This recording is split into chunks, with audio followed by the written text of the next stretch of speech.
नमस्कार दोस्तों, मैं हूं रोमा और आप देख रहे हैं न्यूज निशा। दोस्तों, आज हम बात करेंगे हरियाणा चुनाव के आखिरी और निर्णायक दौर की। 5 अक्टूबर को मतदान है और सभी दल अपनी पूरी ताकत झोंक रहे हैं। बीजेपी ने प्लान 17 के जरिए अनुसूचित जाति की 17 सीटों पर ध्यान केंद्रित किया है। वहीं पार्टी को बड़ा झटका लगा है जब पूर्व मंत्री विक्रम सिंह ने इस्तीफा देकर कांग्रेस में जाने के संकेत दे दिए हैं। दूसरी तरफ राम रहीम की पेरोल लेकर विवाद गहरा हो गया है। क्या ये सारे मुद्दे बीजेपी के चुनावी समीकरण को प्रभावित करेंगे या फिर बीजेपी एक बार फिर सत्ता में वापसी करेगी? इसी पर और अधिक चर्चा करने के लिए हमारे साथ मौजूद है senior journalist गुरबंत Singh ji. Sir नमस्कार, स्वागत है आपका। नमस्कार मैम।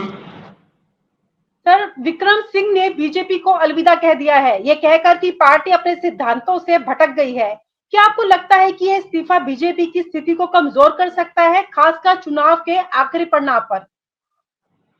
देखिए मैम, पिछले चुनाव में भी विक्रम सिंह को टिकट नहीं मिला था। जी। 2014 में भारतीय जनता पार्टी के टिकट पर वो पहली बार चुनाव जीते थे और खट्टर सरकार में मंत्री रहे थे। उनके कामकाज के आधार पर जो निष्कर्ष निकला था उसमें कुछ मंत्रियों की छुट्टी हुई थी, उसमें विक्रम सिंह यादव को भी मंत्रिमंडल से हटा दिया गया था। दूसरी जी। बात है कि दक्षिण हरियाणा जो है वो राव इंद्रजीत सिंह के प्रभाव वाला क्षेत्र है, जो केंद्र में मंत्री हैं। उन उन वो विक्रम सिंह की गिनती राव इंद्रजीत सिंह के विरोधी खेमे में होती थी। तो दूसरी बार उनको टिकट नहीं मिला, इस बार भी उनको टिकट नहीं मिल पाया और राव इंद्रजीत सिंह ने वहाँ जो कोसली विधानसभा क्षेत्र है, वहाँ से अपने जी। समर्थक रहीना को टिकट दिलवाया है और उनका मुकाबला वहाँ जगदीश यादव से, जो पूर्व मंत्री हैं, बंसीलाल सरकार में मंत्री होते थे वो। और इस समय जब हरियाणा में ऐसा एक धारणा बन गई है कि भाजपा की तुलना में कांग्रेस का पलड़ा थोड़ा भारी है, तो चुनाव मतदान से पहले और मतदान के बाद भी आपको इस तरह की घटनाएं देखने को मिलेंगी कि भाजपा छोड़कर कांग्रेस में जाने वालों की तादाद बढ़ती चली जाएगी। और अगर कांग्रेस सत्ता में आती है तो फिर भाजपा के कुछ लोग पार्टी छोड़कर कांग्रेस की तरफ रुख कर सकते हैं। तो एक ही बार विक्रम सिंह मंत्री बने थे, भारतीय जनता पार्टी में उनकी अहमियत जो है पहले की तुलना में कमजोर पड़ गई थी। 2 बार टिकट नहीं मिलने पर जाहिर है कि नाराजगी स्वाभाविक है। ऐसी सूरत में मतदान से ठीक पहले उन्होंने भाजपा को झटका देना ठीक समझा है। उनको लगता है कि कोसली में कांग्रेस के उम्मीदवार जगदीश यादव की स्थिति बेहतर है, वो जीत सकते हैं। तो विक्रम सिंह के पार्टी छोड़ने से जगदीश यादव को फायदा पहुंचने की उम्मीद लगाई जा रही है। सर, बीजेपी ने अनुसूचित जाति की 17 सीटों पर अपना पूरा ध्यान केंद्रित किया है। क्या आपको लगता है कि ये प्लान 17 बीजेपी की गेम चेंजर साबित हो सकता है, खासकर दलित वोट को लुभाने के लिए? मैं रोमा आपको ये बताना चाहता हूँ कि हरियाणा की 90 में से 17 सीटें जो है वो रिजर्व हैं, आरक्षित हैं। और पिछले दिनों जब जाति सूचक टिप्पणी करने के बाद पूर्व केंद्रीय मंत्री कुमारी शैलजा नाराज हो गई थी, चुनाव प्रचार से हट के मैदान में ना दिखाई देके अपने घर बैठ गई थी, तो भारतीय जनता पार्टी को एक उम्मीद जगी थी कि कुमारी शैलजा की नाराजगी को भाजपा के पक्ष में भुनाया जा सकता है। आपको ध्यान होगा पूर्व मुख्यमंत्री खट्टर साहब ने कुमारी शैलजा को आमंत्रित किया कि आप भाजपा में शामिल हो, आपका स्वागत है। लेकिन कुमारी शैलजा ने ना केवल इनकार किया बल्कि ये कहा कि मेरे पिताजी तिरंगे में लिपट के गए थे, मेरी रगों में कांग्रेस का खून है, है और मैं कांग्रेस में ही रहूंगी और मुझे इस तरह बिना उसके आमंत्रित करने का कोई मतलब नहीं है, भाजपा की इन बातों का कोई मतलब नहीं है, ये उन्होंने साफ कर दिया था। लेकिन भारतीय जनता पार्टी इस सब के बावजूद इस इश्यू को मतदान तक जिंदा रखना चाहती है। भाजपा के जो केंद्रीय आलाकमान के नेता हैं, वो जब भी आते हैं तो अनुसूचित जातियों के साथ जाति की बात करते हैं। कांग्रेस आएगी तो शेड्यूल कास्ट के लोगों पर अत्याचार की घटनाएं बढ़ जाएंगी और कुछ पुरानी घटनाओं का भी जिक्र करते हैं। अभी पूर्व केंद्रीय मंत्री स्मृति ईरानी आई थी, तो उन्होंने कहा था कि राहुल गांधी क्यों नहीं कुमारी शैलजा को मुख्यमंत्री पद का चेहरा घोषित करते। यानी कि एक तरह से अनुसूचित जाति के मतदाताओं को किसी भी तरीके से बरगलाने और कांग्रेस से दूर करने की कोशिश है। लेकिन मेरा मानना है रोमा कि जाट समुदाय, दलित समुदाय, मुस्लिम समुदाय और सिख समुदाय इस समय पूरी तरह से एकजुट है और इनकी एकजुटता भाजपा पर भारी पड़ती है। ऐसे में वो हर तरह की कोशिश करेंगे किसी तरह भाजपा या तो सत्ता में आ जाए या परिस्थितियां ऐसी बन जाएं कि कुछ निर्दलीय और दूसरी पार्टी के विधायकों के जरिए वो फिर से सत्ता में आ सके, और ये उसी रणनीति का एक हिस्सा है। सर, यूं तो इस समय कांग्रेस की पूरी हवा है हरियाणा में, लेकिन कांग्रेस में कुमारी शैलजा की उपेक्षा के मुद्दे को बीजेपी ने दलितों को लुभाने का हथियार नहीं बना लिया है। क्या ये रणनीति कांग्रेस के खिलाफ काम कर सकती है? देखिए, कल राहुल गांधी जी आए थे नारायणगढ़ में, जो मुख्यमंत्री नायब सिंह सैनी का पुराना चुनाव क्षेत्र है। नायब सिंह सैनी जी। साहब 2014 में वहां से चुनाव जीते थे और राज्य, तो वहीं से उन्होंने अपने संकल्प यात्रा की शुरुआत की थी, और उनके साथ प्रियंका गांधी भी थी। तो मंच पर भूपेंद्र सिंह हुड्डा साहब भी थे और कुमारी शैलजा भी थी, उदय भान भी जो पार्टी के अध्यक्ष थे मौजूद थे। तो राहुल गांधी जी ने बीच में खड़े होके एक हाथ हुड्डा साहब का पकड़ा, एक हाथ कुमारी शैलजा का पकड़ा, और दोनों के हाथ यूं मिलवाए थे। आपने वो तस्वीरें देखी होंगी। तो कुमारी शैलजा की तरफ से रोमा अभी तक कोई इस तरह का बयान नहीं आया है कि वो हुड्डा साहब के खिलाफ बोली हो, कांग्रेस के खिलाफ बोली हो। उन्होंने कहा पार्टी में रहते हुए कुछ मतभेद हो जाते हैं, कुछ खींचतान होती है, कुछ तकलीफें भी होती हैं, लेकिन उन्होंने कभी कांग्रेस के खिलाफ, किसी कांग्रेस उम्मीदवार के खिलाफ या पूर्व मुख्यमंत्री भूपेंद्र सिंह हुड्डा के खिलाफ कुछ नहीं कहा। भाजपा की कोशिश जरूर है कि ये एक इशू बने, दलित मतदाताओं में भ्रम की स्थिति पैदा हो और कुमारी शैलजा का नाम लेके वो बार बार अपने रैली में जिक्र करें। मैं कहूंगा कि खट्टर साहब को 9.5 साल के बाद अचानक हटा दिया, भाजपा उस पर कुछ नहीं बोलती है। 9.5 साल मुख्यमंत्री रहने के बावजूद क्या उनकी नीतियां थी, क्या कार्यक्रम थे, क्या स्टेट को उनका लाभ मिला। जिस नायब सिंह सैनी को खट्टर साहब ने मुख्यमंत्री बनवाया, वो भी उनकी उपलब्धियां गिनाने से परहेज कर रहे हैं, वो सिर्फ अपनी 56 दिन की उपलब्धियां गिनाते हैं।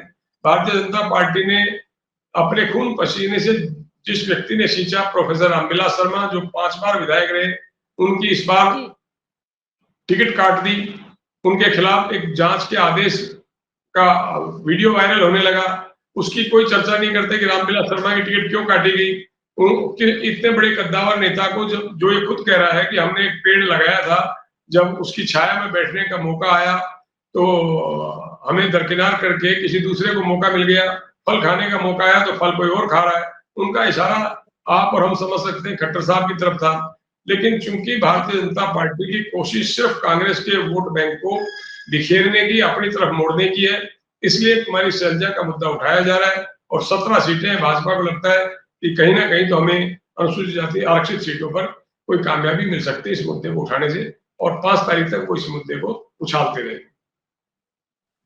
सर, अब मैं राम रहीम की बात कर लेती हूँ। राम रहीम को चुनाव के बीच पेरोल मिलने पर कांग्रेस ने कड़ा विरोध जताया है इस मामले पर। क्या राम रहीम के पेरोल से बीजेपी को चुनावी फायदा हो सकता है या फिर इससे नुकसान भी हो सकता है? मैं तो आपसे ये कहूंगा रोमा कि चुनाव के मौके पर किसी को जेल से बाहर निकाला जाए तो उसका क्या मकसद है। और ये जो जेल है, ये राम रहीम के लिए एक पिकनिक स्पॉट हो गया है। वो जब चाहे अंदर चले जाएं, जब चाहे बाहर आ जाएं। उनको अब तक 15 बार पैरोल और फरलो मिल चुकी है, और जब जब भी कोई चुनाव होते हैं राम रहीम आराम से बाहर आ जाते हैं। उनकी अर्जी पर ना नुकर नहीं होती, उसकी अर्जी कभी रिजेक्ट नहीं होती। और आप देखिए, मुझे तो ऐसा लगता है कि जिला प्रशासन भी उनको चुनाव के मौके पर बाहर आने के लिए तैयार बैठा रहता है कि कब एप्लीकेशन आए, कब उसको मंजूरी दें। अब चूंकि थोड़ा चुनाव का मौका है, इसलिए चुनाव आयोग से परमिशन जरूरी है। वो परमिशन भी उनको तुरंत मिल गई और आज शाम को शायद वो जेल से बाहर आ जाएंगे कुछ शर्तों के साथ। वो शर्तें होंगी कि आप चुनाव को प्रभावित करने की कोशिश नहीं करेंगे, आप कोई वीडियो वायरल नहीं करेंगे, आप कोई संदेश नहीं भेजेंगे, आप कोई प्रचार के लिए हरियाणा में नहीं घूमेंगे, हरियाणा से बाहर रहेंगे। तो जब इतनी कड़ी शर्तें हैं तो उसको पैरोल देने में 5-7 दिन बाद पैरोल मिल जाए, उसमें क्या नुकसान है। ऐसी क्या अर्जेंसी है कि बाबा राम रहीम अभी बाहर आएंगे तो कुछ तो परिवार से मिलेंगे या कोई घर में कोई दिक्कत है वो ठीक कर लेंगे। पैरोल या फरलो चुनाव मतदान के बाद भी दी जा सकती है, लेकिन असली मकसद ये है कि भारतीय जनता पार्टी की जो तमाम प्रयास है किसी भी तरीके से सत्ता में तीसरी बार आने के, उसमें अगर राम रहीम का भी योगदान हो जाए तो क्या बुरा है। इसलिए आखिरी समय में उनको बाहर निकाला जा रहा है ताकि वो उत्तर प्रदेश के आश्रम में बैठ के और अपना एक मैसेज फ्लैश कर सके कि किस पार्टी की, किस उम्मीदवार की इस चुनाव में मदद करनी है। तो ये कोशिश तो यही है कि भाजपा को उसका कुछ लाभ मिल जाए। अब लाभ मिलेगा कि नहीं मिलेगा, ये तो रोमा 8 अक्टूबर को पता चलेगा। सर, साम, दाम, दंड, भेद सभी नीतियां फिलहाल अपनाई जाएंगी। क्या आपको लगता है कि बीजेपी की मौजूदा रणनीति उसे सत्ता में वापसी कराएगी या कांग्रेस के लिए कोई मौका पैदा हो सकता है? आपकी नजर से 5 अक्टूबर तक का पूरा सिनेरियो बताएं। मेरा ये मानना है रोमा कि पिछले 10 साल की एंटी इनकम्बेंसी खत्म करने के लिए नायब सिंह सैनी साहब को मुख्यमंत्री की कुर्सी पर बैठाया गया था और पार्टी की कोशिश थी कि किसी भी तरीके से नायब सैनी छा जाए और खट्टर साहब के कार्यकाल के दौरान जो कुछ ज्यादतियां हुई, चाहे किसान पे हुई, चाहे कर्मचारी पर हुई, चाहे सरपंचों पर हुई, चाहे आशा वर्करों पर हुई, चाहे जो पुरानी पेंशन बहाल करने की मांग को लेके आए उन लोगों को लटकाने पड़े पुलिस के, जो किसान धरने पर बैठे बॉर्डर पे उनको लटकाने पड़े पुलिस से। और एक अफसर तो उस दौरान करनाल में ये भी कहता, वीडियो वायरल हुआ था कि जो किसान आए धरने पे बैठे उनका चाहे सिर फोड़ दो मैं देख लूंगा।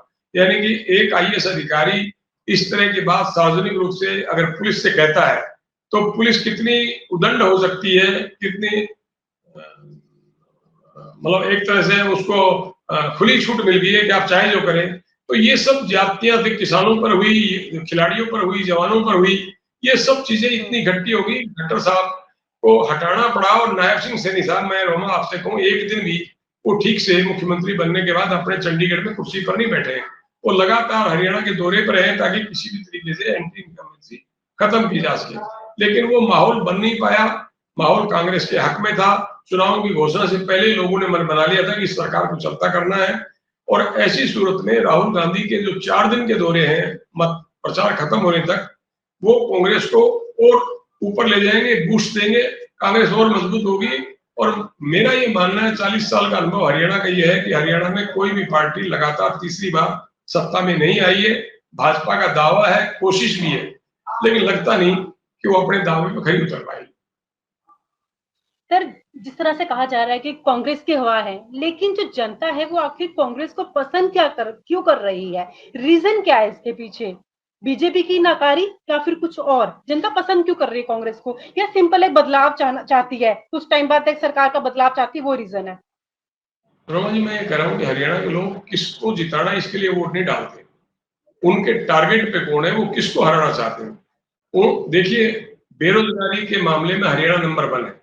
अपराध का ग्राफ भी भाजपा के राज में बहुत बड़ा है।